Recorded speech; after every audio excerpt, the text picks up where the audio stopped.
সবজির পাশাপাশি প্রচুর ধান চাষ হচ্ছে ফেনী জেলার ৬ উপজেলাতেই। সম্প্রতি জেলার সদর উপজেলায় শুরু হয়েছে মেশিনের মাধ্যমে সমলয় পদ্ধতির ধান চাষ।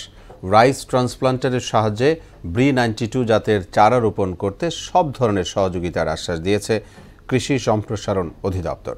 সুরঞ্জিত নাগের প্রতিবেদন, জানাচ্ছেন তাহসিন তারিন।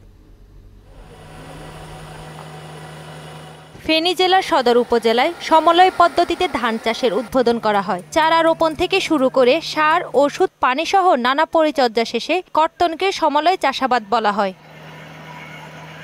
রাইস ট্রান্সপ্লান্টারের সাহায্যে দ্রুত সময়ে অধিক জমিতে ধান রোপণ করা সম্ভব। এতে মজুরি খরচ কমে যাওয়া সহ ফলনও বেশি হবে, এই আশায় খুশি চাষিরা। মেশিনে চারাটা রোপণ করতে গেলে আপনার দৈনিক আমি 6 থেকে 7 একর জমি রোপণ করা সম্ভব। আমরা আশা করছি আমাদের খরচ আমাদের কম হবে, সময় কম লাগবে, ফসল ভালো হবে। মেশিনে লাগাই দিবে, মেশিনে কাটি দিবে, আমাদের একটু সুবিধা হবে। সরকার আরো সামনে যদি উদ্যোগী আমরা আরো ভবিষ্যতে এটা করবে আরো আগ্রহী বেশি হব। ট্রে থেকে চারার বেডগুলো মেশিনে সাজিয়ে স্বয়ংক্রিয়ভাবে সেগুলো রোপণ করে দিচ্ছে যন্ত্রটি। সামান্য কিছু প্রশিক্ষণ থাকলেই এই যন্ত্র পরিচালনা করা সম্ভব। এই বীজতলাগুলো ট্রেতে চারা উৎপাদনের জন্য আমরা কৃষককে প্রশিক্ষণ দিয়েছি হাতে কলমে, যাতে আগামী বছরও তারা এই কাজগুলো করতে পারে। লেবার সংকটটা আমরা এখানে লাঘব করতে পারি, কারণ আমাদের মেশিন চালাতে একজন লোক দরকার। সুদবিহীন ব্যাংকিং এ আত্মশুদ্ধির পথ এনআরবিসি ব্যাংকের ইসলামিক ব্যাংকিং আল আমিন। আর একজন লোকে আমাদের একদিনে একটা মেশিনে 8 থেকে 10 একর জায়গা রোপণ করতে পারে। 50 একরের মতো জায়গা সিলেক্ট করেছি।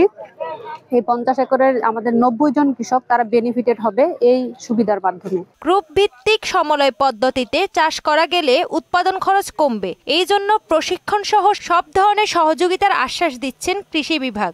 সম্পূর্ণ সরকারি অর্থায়নে বীজ সরবরাহ, চারা ট্রেতে চারা উৎপাদন, সামগ্রী 50 একর জমিতে এক একটা সমলয়ে প্রায় 90 জন কৃষকের জমিতে এই কাজটা করা হচ্ছে। সমলয় পদ্ধতিতে ধান চাষ করলে বিঘা প্রতি প্রায় 15,000 টাকা সাশ্রয় হবে। সুবিধা, খরচ কম হবে, সময় কম লাগবে, তারপরে একই সাথে যেহেতু পাকবে, আমরা পরবর্তীতে কম্বাইন হারভেস্টারটা ব্যবহার করতে পারবো। এই পদ্ধতিতে চাষাবাদ বাড়াতে সরকারের কাছে সহযোগিতা চান স্থানীয় কৃষক।